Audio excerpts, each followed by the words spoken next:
Ruller den derinde, eller hvad? Er den tændt?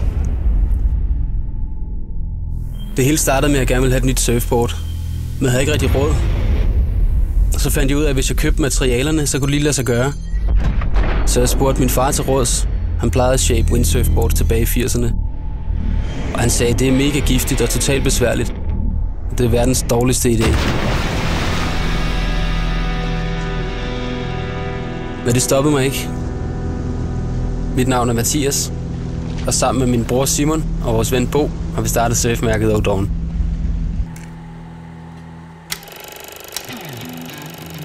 I Danmark har vi ikke rigtig nogen store oceaner omkring os. Vi har kun små have. Og det er næsten altid lortevejr, og det regner, og det er pissekoldt.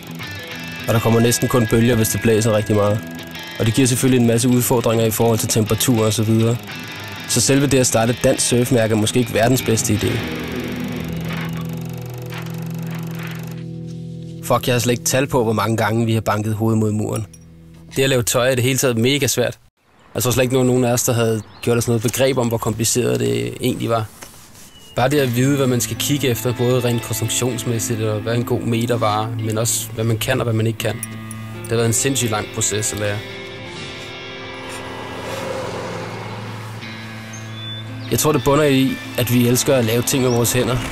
Og det der med at lave surfboards, design tøj, er den perfekte måde at have med surfing at gøre på, når der ikke er nogen bølger.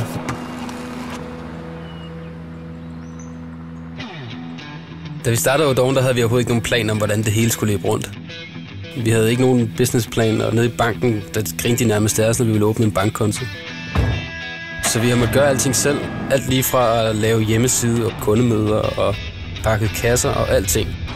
Og de griner sådan set stadig af os.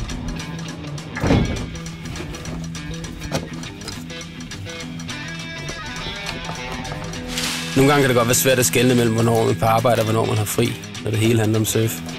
Jeg tror faktisk, jeg havde mere tid i vandet, da jeg havde et 9-4 job.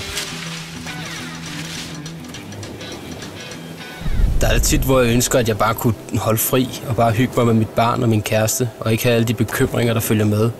Som masse ubesvarede mails og regninger, der skal betales, og deadlines, der skal nås. Men jeg tror alligevel ikke, jeg ville kunne undvære det. Bare den følelse af ydmyghed og stolthed, når man ser andre gå i noget af det, man har lavet. Det er det hele værd. Vi startede i 2011, og selvom det måske på papiret lød som verdens dårligste idé, så ligger vi nu i 60 butikker verden over. Og det havde jeg sgu ikke rigtig regnet med.